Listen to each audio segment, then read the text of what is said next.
Good afternoon. My name is James Exum, also known as Sakshi. I'm coming to you from my living room, well, actually, my art studio office in South Austin, Texas. It's July the 31st, about 4:10 in the afternoon, and today I will read to you from one of my latest works, and this one is I think is an interesting subject, so let's get started. This subject is called Synchronized Chaos, Meaning, Pattern, and Order at the Edge of Disorder. It's by myself, of course. It's copyrighted June 18th of this year, 2026. I'm starting out on the title page. There's a couple of quotes before I get into the main text. The first one is, everything is synchronized chaos. And synchronized chaos is the dance between unpredictability and alignment. Both of those are original quotes from myself. Into the text now. Synchronized chaos names one of the most paradoxical patterns in nature and human experience systems that are unpredictable in detail can still become meaningfully coordinated through interaction, resonance, and feedback and shared structure. From nonlinear dynamics to Carl Jung's theory of synchronicity, from Henri Poincaré's early glimpses of sensitive dependence to Ilya Prigoghine's account of order emerging far from equilibrium. Great minds have shown that chaos is not merely confusion. It can be a generated field with patterns, meaning, and in which transformation arises. Chaos often appears to be the enemy of order. In ordinary language, the word chaos suggests disorder, breakdown, randomness, and loss of control. Yet modern science and psychology both complicate that simple view. Chaotic systems can be highly structured even when they are unpredictable. Human lives can feel scattered while still producing uncanny moments of convergence. Societies can move through turbulence and still form new patterns of cooperation. Synchronized chaos is the attempt to understand this strange coexistence. From this point on, I will switch over and allow the mechanism in my word program to read this for you, and I'm about to do that now.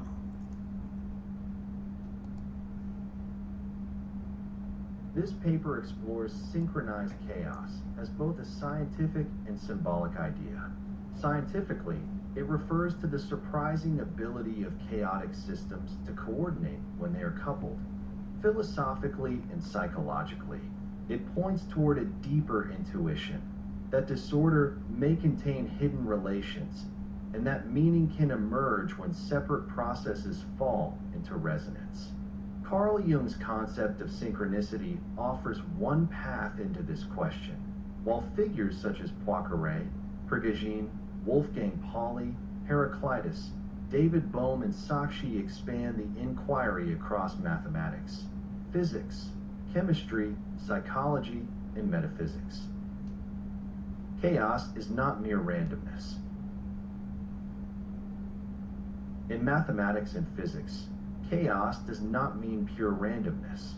A chaotic system may follow deterministic rules, yet its future behavior can become practically impossible to predict because tiny differences in starting conditions grow into enormous differences over time. Henri Poincaré anticipated this insight in his study of celestial mechanics and the three-body problem. His work showed that even systems governed by precise laws can become unstable in ways that resist long-term prediction. This insight later became central to chaos theory. Small causes can have vast consequences. The modern study of chaotic synchronization adds another paradox. If chaotic systems are so sensitive to initial conditions, how can two chaotic systems ever move together? The answer lies in coupling.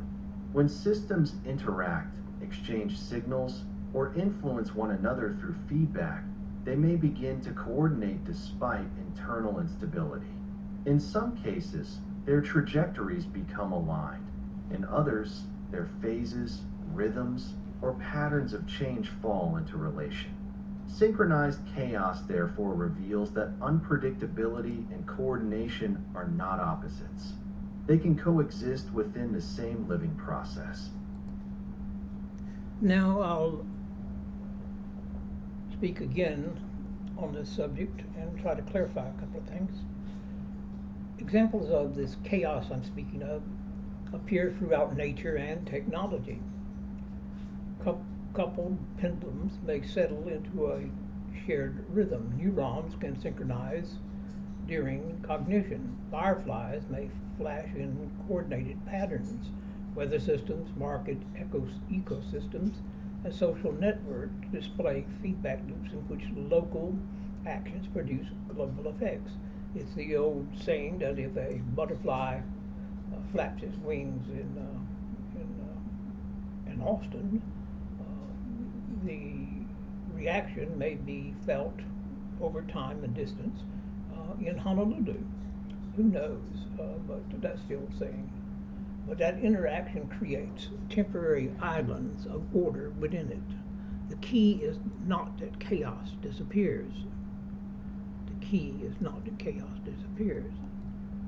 Carl Jung and the meaning of chaos.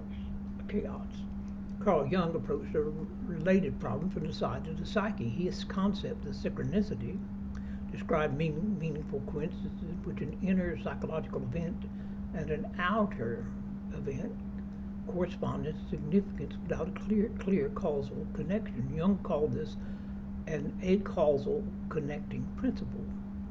He did not simply mean that strange coincidences happen. He meant that human experience sometimes organizes itself through meaning rather than mechanical cause. Examples appear throughout nature and technology. Coupled pendulums may settle into shared rhythm. Neurons can synchronize during cognition. Fireflies may flash in coordinated patterns. Weather systems, markets, ecosystems, and social networks display feedback loops in which local actions produce global effects. The key is not that chaos disappears, but that interaction creates temporary islands of order within it. Carl Jung and the meaning of coincidence. Carl Jung approached a related problem from the side of the psyche. His concept of synchronicity described meaningful coincidences in which an inner psychological event and an outer event correspond in significance without a clear causal connection. Jung called this an acausal connecting principle. He did not simply mean that strange coincidences happen. He meant that human experience sometimes organizes itself through meaning rather than mechanical cause. Jung's famous scarab example illustrates the idea. A patient described a dream involving a golden scarab, and at that moment a beetle resembling the symbolic image appeared at Jung's window. Whether interpreted literally, psychologically, or symbolically, the event mattered because it broke through the patient's rigid rationalism and opened a new space for transformation. The coincidence became meaningful because it synchronized an inner image with an outer occurrence.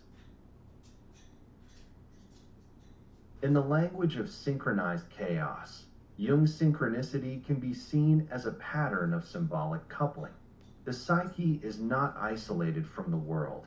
It interprets, projects, receives, and resonates. A dream, a memory, a chance encounter, or a repeated image can become a point where inner disorder and outer circumstance briefly align. Jung's great contribution was to insist that meaning itself may be an ordering force in human life. Other great minds on order, disorder, and resonance. Henri Poincaré, The Fragility of Prediction. Poincaré showed that lawful systems can still be unpredictable.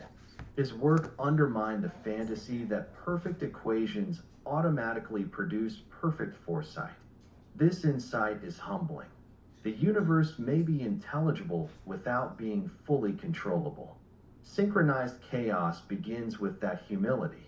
It accepts that complexity exceeds command, yet still searches for the patterns that emerge through relation. Ilya Prigogine, Order Far from Equilibrium. Ilya Prigogine's theory of dissipative structures transformed how scientists understand disorder. In open systems far from equilibrium, energy flow can generate new forms of organization. A whirlpool, a living cell, a chemical oscillation, or an ecosystem maintains order not by avoiding change, but by passing through it. Prigogine's work suggests that instability can be creative. Under the right conditions, turbulence becomes the condition for form. You have heard and was informed about several different great minds dealing with this subject. In this original paper that I'm looking at right now, I have two or three more coming up. Wolfgang Pauli, The Physics and the Psyche, Heraclitus, Harmony through Tension, David Bohm, The Implicate Order, and so forth. I'm going to skip through those and go to the next pertinent paragraph, human life, paragraph, or paragraphs, plural, human life as synchronized chaos. I want to go to the human element now. Human life as synchronized chaos. Human life is not a linear machine. It is closer to a complex system. Memories, desires, relationships, fears, symbols, and environments constantly influence one another. A small conversation can redirect a life. A recurring dream can change a decision. A crisis can dissolve an old identity and make a new one possible. Like chaotic systems, people are sensitive to initial conditions and hidden variables. Like synchronized systems, people can also align with love, ritual, language, art, music, and shared purpose. Culture itself is synchronized chaos. Trends, myths, markets, technologies, and collective moods emerge from countless individual actions. No single person controls the whole, yet patterns appear. A song becomes an anthem. A symbol becomes a movement. A scientific idea migrates into art, politics, and spirituality. These collective synchronizations can be constructive or destructive, which is why discernment matters. Not every pattern is wisdom. Not every coincidence is revelation. The task is to distinguish meaningful resonance from projection, superstition, or noise. The ethics of pattern seeking.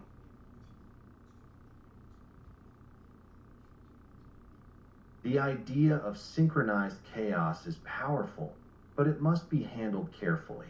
Jung warned that synchronicity could deepen consciousness, but it could also become a path into fantasy if severed from reflection. Chaos theory likewise teaches humility. Complex systems resist simplistic explanation. The ethical stance is neither cynical dismissal nor blind belief. It is disciplined openness. Disciplined openness means taking patterns seriously without forcing them to mean more than they can bear. It means asking whether a perceived synchronization produces greater clarity, compassion, responsibility, and integration. If it does, it may be psychologically meaningful even if it cannot be proven as a causal fact. If it produces paranoia, grandiosity, or withdrawal from reality, it should be questioned. The measure of meaning is not intensity alone, but transformation toward wholeness. Conclusion. Synchronized chaos reveals a universe more subtle than the opposition between order and disorder. Poincaré teaches that lawful systems can be unpredictable. Prigogine teaches that instability can create order. Jung teaches that meaning may connect events beyond obvious causality. Pauli, Heraclitus, Bohm, and Sakshi each add a different language for relation, resonance, and hidden pattern. Together, these thinkers suggest that chaos is not merely the collapse of form. It is also the field in which new forms become possible. To live wisely in synchronized chaos is to participate without pretending to control everything, to notice patterns without worshiping them, and to remain open to the possibility that meaning often arrives at the edge of disorder. The world is not a clockwork mechanism, nor is it meaningless noise. It is a living web of forces, symbols, rhythms, and relations. In that web, chaos and order are not enemies. They are partners in the ongoing creation of reality. So in that paper, these are actually essays that will become a book someday. There'll probably be, I don't know, 20 to 50 essays in the same book. Most of them will be fall under the heading of yoga philosophy. A few of them will have a political tint to them. I'm trying to stay away from that, or I may just go with a second volume that deals with my opinions on political philosophy in the contemporaneous world. That's neither here nor there. Well, I hope you enjoyed this. What I'm doing, as you can well see, if you've looked at my last two videos, those were done without me speaking, just simply having a narrator from my word program narrate for me. One of the reasons I'm doing this, folks, is with my Parkinson's, Parkinsonian-like disease that I've been dealing with since about 2005 or maybe even earlier. It wasn't diagnosed until I think later on. I'm not quite sure the exact date or time. But one of the things it does with time, it affects, of course, your mobility. I have these little baby-like steps that I take, and I walk with a cane if I'm walking great distances to keep my balance. One of the other things it tends to do to people, patients, is it starts causing the vocal cords to soften their enunciations and their pronunciations, and they also tend to get tired a little bit faster than they did in the old days. Some people think of older folks as chatterboxes, and I suppose we are, especially if we haven't been out to visit a while. We'll kind of go through a new routine or try it out on our listeners. But I spend most of my time at home writing my philosophies and doing research and studies and taking care of my parrot and my home itself and my body and so forth. So this is why I'm doing this. The first two, as I said, only use the narrator from my word program. This is a new style that I'm using. I'm interrupting or interceding every once in a while and speaking the lines that my script, so to speak, my writing myself, as opposed to the narrator, and I'm giving comments along the way. So this is sort of a blend. I'm really kind of happy with this second style, this blended style. That way you have a live vision of my home and a live vision of me, and you don't just have to see a rather static image, even though there may be some movement from the ceiling fan in my home, moving little things around like the cord on my blinds to my patio door and so forth. But thank you so much for being with me here. I truly appreciate it. And let me go back to my regular camera now so I can speak directly to you. This one has run a little over 20 minutes, so I'm going to try to stop it here. Well, thank you so much for visiting, and thank you so much for your patience in me trying out my new video styles and so forth. I really appreciate you. Be good to yourself, be good to others, and as always, keep the faith, so to speak. Even though yoga is not a religion, it's a science. Keep the good attitude, and I'll see you in my next offering to you. Thank you, and bye bye.